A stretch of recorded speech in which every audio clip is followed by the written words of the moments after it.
Hello दोस्तों, आप सभी का एक बार फिर से स्वागत है आपके अपने चैनल क्विक नोटिफिकेशन पर एक नए वीडियो के साथ। तो आज के वीडियो में हम बात करेंगे रेलवे के एनटीपीसी फॉर्म कैसे फिलअप करेंगे, इसके बारे में बात करेंगे।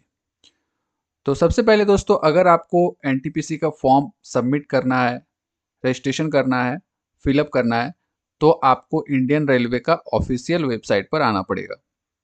जो भी आप फॉर्म भरते हैं इसका ऑफिशियल वेबसाइट से ही भरें, ताकि कोई प्रकार का फ्रॉड एप्लीकेशन न भर दे। उसके बाद दोस्तों यहाँ पे आपको आना पड़ेगा इंडियन रेलवे का ऑफिशियल वेबसाइट, जो कि है indianrailways.gov.in। इस ऑफिशियल वेबसाइट आने के बाद आपको इस तरह का इंटरफेस आपको मिलेगा।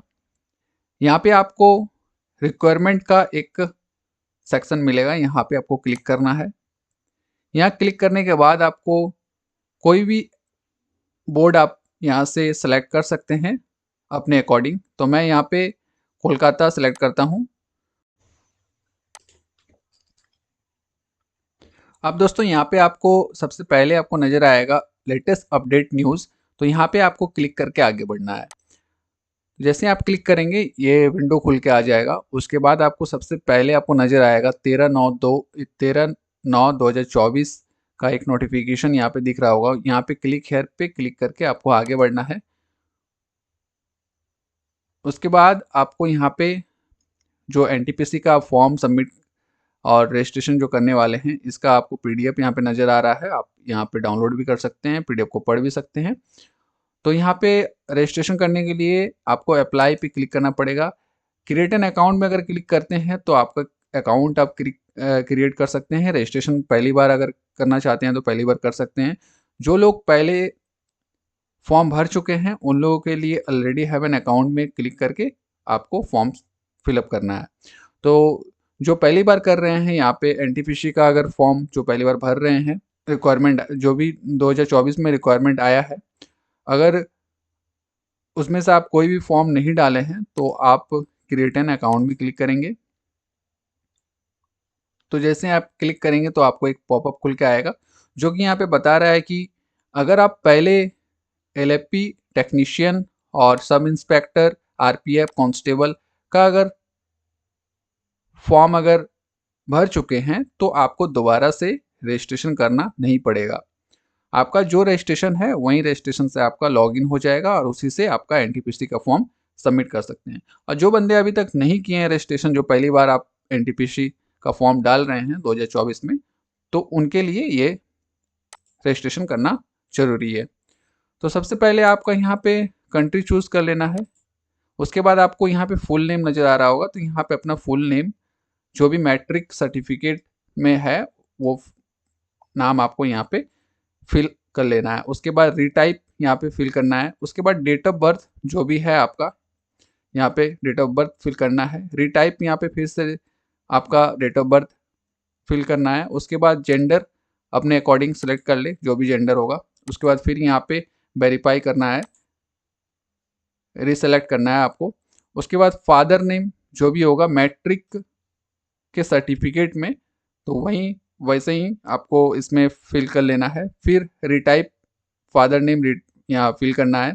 फिर मदर नेम फिल करना है रिटाइप में, फिर मदर नेम यहाँ पे फिल करके आगे बढ़ना है। उसके बाद आपका आधार वेरिफिकेशन के लिए आएगा। यहाँ पे जैसे ही आप आधार नंबर डालेंगे, उसके बाद डालने के बाद यहाँ वेरीफाई यूजिंग आधार पे क्लिक करना है।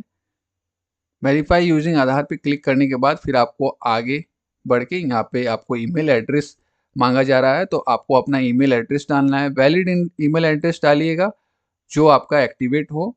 तो उसमें आपको ईमेल में एक ओटीपी जनरेट होगा। यहाँ पे जनरेट का बटन आपको मिलेगा, यहाँ पे आपको क्लिक करना है ईमेल आईडी डालने के बाद। उसके बाद जो भी आपको ओटीपी आएगा यहाँ पे फिल करके आगे मोबाइल नंबर डालना है। उसके बाद मोबाइल नंबर डालने के बाद आपको यहाँ पे फिर ओटीपी, मोबाइल में ओटीपी जनरेट के लिए एक बटन मिल रहा है, यहाँ पे आपको क्लिक करना पड़ेगा। उसके बाद फिर जो भी ओटीपी मोबाइल में आ रहा होगा वो आपको यहाँ पे फिल करना है। उसके बाद आपको क्रिएट एन पासवर्ड, तो आपको यहाँ पे एक पासवर्ड देना है जो कि आपका लॉगिन पासवर्ड रहेगा। तो यहाँ पे जो भी पासवर्ड दीजिएगा, यहाँ पे कैपिटल लेटर एक होना चाहिए, स्मॉल लेटर एक होना चाहिए, स्पेशल कैरेक्टर होना चाहिए और एक नंबर होना चाहिए। वैसे ही पासवर्ड बनाएं जिसमें सारे जो भी यहाँ पे बताया गया है उसी आधार पे आपको अपना पासवर्ड सेलेक्ट पासवर्ड बना लेना है। उसके बाद यहाँ पे जो आपको कैप्चा नज़र आ रहा होगा 6245, यहाँ पे आपको फिल करके प्रीव्यू एंड क्रिएट पे क्लिक करना है। वैसे जैसे आप प्रीव्यू एंड क्रिएट पे क्लिक कीजिएगा आपका रजिस्ट्रेशन हो जाएगा। तो दोस्तों जो भी लोग पहले रजिस्ट्रेशन कर चुके हैं, जो भी पहले फॉर्म भर चुके हैं, तो सीधा आपको यहाँ पे लॉगिन पे क्लिक करके आगे बढ़ना है। तो यहाँ पे आपको ईमेल एड्रेस या फिर मोबाइल नंबर, पासवर्ड यहाँ पे फिल करके फिर कैप्चा जो भी यहाँ पे नज़र आ रहा है वो कैप्चा यहाँ पे फिल करके आपको लॉगिन पे क्लिक करना है, आगे बढ़ना है। जैसे ही आप लॉगिन कर लीजिएगा तो यहाँ पे आपका नीचे पे आपको आप देख सकते हैं ऑनलाइन एप्लीकेशन पे आपको क्लिक करके आगे बढ़ना है। अब आप देख सकते हैं कि फॉर्म अप्लाई करने के लिए आपको विंडो खुल के आ गया होगा। तो आपको यहाँ पे दो तरह का पोस्ट नज़र आ रहा होगा, एक है एनटीपीसी ग्रेजुएट पोस्ट, एक है पैरामेडिकल। तो आपको यहाँ पे ऊपर का जो एनटीपीसी वाला है, यहाँ पे आपको अपने अकॉर्डिंग जो भी आप बोर्ड सेलेक्ट करना चाहते हैं आप बोर्ड सेलेक्ट कर सकते हैं। जैसे मैं अपने कोलकाता सेलेक्ट करके यहाँ पे जो आपको बॉक्स नज़र आ रहा है यहाँ पे आपको चेक करके यहाँ पे नेक्स्ट पे क्लिक करना है। तो अब आप देख सकते हैं कि आपका जो बेसिक डिटेल है ऑटोमेटिक फिल होके आ चुका है। तो आपको यहाँ पे आपका अगर कास्ट सर्टिफिकेट, आपका कोई भी कास्ट अगर सिलेक्ट किए होंगे तो यहाँ पे आपको कास्ट सर्टिफिकेट फिर से अपलोड करने के लिए मांग रहा है। तो आप यहाँ पे सीधा अपलोड पे क्लिक करके अपना यहाँ पे ब्राउज करके जहाँ पर भी आपका कास्ट सर्टिफिकेट है वो आप यहाँ पे अपलोड कर सकते हैं। और ध्यान रहे ये जो कास्ट सर्टिफिकेट जो अपलोड होगा ओनली फॉर पीडीएफ फॉर्मेट में ही अपलोड होगा। उसके बाद जो भी जहाँ पर भी आप रखे हैं सिलेक्ट करने के बाद आप सेव बटन पे क्लिक करेंगे तो आपका कास्ट सर्टिफिकेट अपलोड हो जाएगा। फिर यहाँ पे जो भी आपका एड्रेस है, एड्रेस अगर आपका अगर परमानेंट एड्रेस सेम है तो आप यहाँ पे टिक मार्क को ओके करके आप यहाँ पे सेव करके नेक्स्ट पे क्लिक कर सकते हैं। अब आप देख सकते हैं यहाँ पे जो बताया जा रहा है कि जो भी आपका प्रीवियस डाटा था, जो भी आप टेक्नीशियन या फिर आरपीएफ का फॉर्म भरे होंगे उस समय जब आप फिल किए होंगे ये वाला सेक्शन, तो यहाँ पे आपका जो भी डिटेल जो प्रीवियस डाटा था वो आपका ऑटोमेटिक फिल होके आ चुका है। तो यहाँ पे आपको सिर्फ चेक कर लेना है या फिर सब सही है या फिर आपको कुछ चेंज करना है तो चेंज कर सकते हैं। तो जैसे यहाँ पे एक्स सर्विस मैन अगर नहीं है तो आपको सारा नो ही रखना है। उसके बाद आपको ये वाला भी आपको नो ही रखना है। यहाँ पे सारी चीज़ को चेक करने के बाद अगर आपको अगर बैंक डिटेल्स अगर चेंज करना है तो आप यहाँ पे चेंज कर सकते हैं।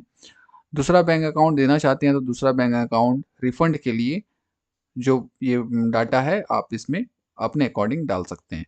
उसके बाद यहाँ पे सेव पे क्लिक करके नेक्स्ट पे क्लिक करके आगे बढ़ना है।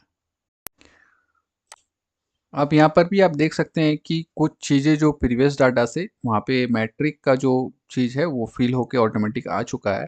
यहाँ पे सिर्फ आपको ग्रेजुएशन का जो है डिटेल यहाँ पे आपको फिल करना है। तो ग्रेजुएशन पे आपको यहाँ पे बैचलर डिग्री पे आपको क्लिक कर देना है। उसके बाद जो भी आप स्ट्रीम से किए हैं आपको वो फिल कर लेना है। अगर साइंस, कॉमर्स, आर्ट्स जो भी स्ट्रीम से आप किए हैं यहाँ पे फिल कर लेना है। जो भी स्टेट से आप ग्रेजुएशन किए हैं वो स्टेट आपको सेलेक्ट कर लेना है। उसके बाद आपको डिस्ट्रिक्ट सेलेक्ट कर लेना है। नेम ऑफ कॉलेज, यूनिवर्सिटी, जो भी यूनिवर्सिटी या फिर कॉलेज आप अपने अकॉर्डिंग जो भी किए होंगे ग्रेजुएशन तो वो आपको यहाँ पे फिल कर लेना है। डेट ऑफ रिजल्ट डिक्लेरेशन, जिस दिन आपका रिजल्ट आया था जो आपका मार्कशीट पे होगा उसका जो डेट है आपको यहाँ पे सेलेक्ट कर लेना है। उसके बाद do you have typing proficiency in English और हिंदी ऑन कंप्यूटर, अगर आपका टाइपिंग हिंदी और इंग्लिश में अगर है तो आप यहाँ पे सेलेक्ट कर सकते हैं। अगर आपका टाइपिंग अगर नहीं है तो आप नो करके आगे बढ़ सकते हैं। तो अगर मेरा जैसे कि अपने अकॉर्डिंग आप डाल सकते हैं, जैसे मेरा है तो मैं यस करके यहाँ पे आपको मैट्रिक का सर्टिफिकेट मांगा जा रहा है, यहाँ पे अपलोड करना है मैट्रिक का सर्टिफिकेट। यहाँ अपलोड पे जैसे ही क्लिक कीजिएगा यहाँ पे ब्राउज करके अपना जो जहाँ पर भी आप रखे हैं वहाँ से आप अपना सर्टिफिकेट को सेलेक्ट करके सेव करके आगे बढ़ना है आपको। तो यहाँ पे ध्यान रहे कि जो आप सर्टिफिकेट आप अपलोड कीजिएगा वो आपका ओनली पीडीएफ फॉर्मेट ही यहाँ पे अपलोड लेगा। तो यहाँ आपको अपना सर्टिफिकेट अपलोड करने के बाद आपको यहाँ पे नेक्स्ट पे क्लिक करके आगे बढ़ना है। अब दोस्तों यहाँ पे आ गया है अपलोड प्रोफाइल डॉक्यूमेंट्स, जो कि आपका फ़ोटो वगैरह जो भी है यहाँ पे आपका अपलोड हो चुका है। जब पिछले जो भी फॉर्म जो भी आप भरे होंगे, जिसमें आप जो भी फ़ोटो आप लगाए होंगे, वो फ़ोटो ऑटोमेटिक यहाँ पे आ चुका है। तो अब आपको सीधा यहाँ पे आपको सेव पे क्लिक करके नेक्स्ट पे क्लिक करके आगे बढ़ना है।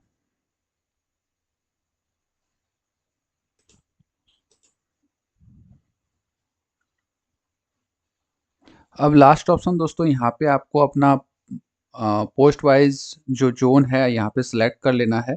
अपने अकॉर्डिंग आप अपना सिलेक्ट कर सकते हैं। जैसे प्लस में क्लिक करेंगे तो आपको फर्स्ट में जो भी आपको रखना है आप यहाँ पे रख सकते हैं। ऐसे ही आपको 10 आपको दिया गया है पोस्ट, तो इसको जैसे भी आप अपना अकॉर्डिंग अरेंज कर सकते हैं और जो भी आप अपने पोस्ट को पहले आप रख सकते हैं था। उसके बाद अपने अकॉर्डिंग जो भी है आप यहाँ पे अपने अकॉर्डिंग सेलेक्ट कर लेना है आपको। उसके बाद जो भी आपका यहाँ पे बॉक्स नज़र आ रहा होगा सबको आपको चेक कर लेना है। चेक करने के बाद आपको अपना प्लेस डाल देना है जहाँ से आप फॉर्म फिलअप कर रहे हैं, जो भी प्लेस से। उसके बाद यहाँ पे आपको सेव पे क्लिक करने के बाद प्रिंट प्रीव्यू पे क्लिक करना है। जैसे यहाँ प्रिंट प्रीव्यू पे आप क्लिक करेंगे वैसे ही आपको यहाँ पे एक लास्ट में आपका एक बॉक्स मिलेगा जहाँ पे आपको चेक करना है। उसके बाद आपको सबमिट के बटन पे क्लिक कर देना है। तो उसके बाद जैसे ही आप सबमिट पे क्लिक करेंगे तो आपको यहाँ पे बताया जा रहा है application will not be able to make any correction in the online application after submission. यानी सबमिट करने के बाद आप कुछ भी एडिट नहीं कर सकते हैं, कुछ भी करेक्शन नहीं कर सकते हैं। तो अब फाइनली आपको अगर सबमिट करना है तो आप यहाँ सबमिट पे क्लिक कर सकते हैं। अगर कुछ चेंजेस करना है तो आप यहाँ पे कैंसिल करके अपना कोई भी डिटेल्स को चेंज कर सकते हैं। तो यहाँ पे सबमिट करके आगे आपको बढ़ना बढ़ना है। अब आपको यहाँ पे पेमेंट का ऑप्शन आ रहा है। तो पेमेंट आपको अपने अकॉर्डिंग जो भी फॉर्म आप फिलअप किए हैं जो भी कैटेगरी से, उस हिसाब से आपको पेमेंट मिलेगा। तो आपको यहाँ पे पेमेंट करना है। यहाँ पे आपको यहाँ पे सीधा आपको पे विथ रोजर पे को क्लिक करके आपका जो पेमेंट है वो एप्लीकेशन फ़ीस का पेमेंट आपको पेमेंट करना है। उसके बाद फाइनली आपका जो है फॉर्म सबमिट हो जाएगा पेमेंट होने के बाद। तो ऐसे इसी तरह से आपको पेमेंट कर लेना है। उसके बाद दोस्तों चाहे आप अपना एप्लीकेशन डाउनलोड भी कर सकते हैं। और कोई भी फॉर्म भरने के दौरान आपको कुछ भी प्रॉब्लम हो और फॉर्म भरने में प्रॉब्लम आ रही हो तो आप कमेंट करके पूछ सकते हैं। आपको कमेंट में रिप्लाई मिलेगा। कुछ भी प्रॉब्लम हो तो आप कमेंट में पूछ सकते हैं। और जो भी हमारे चैनल पे नए आए हैं वो और पहली बार आए हैं वो सब्सक्राइब ज़रूर कर ले इस तरह के वीडियोस के बारे में जानने के लिए।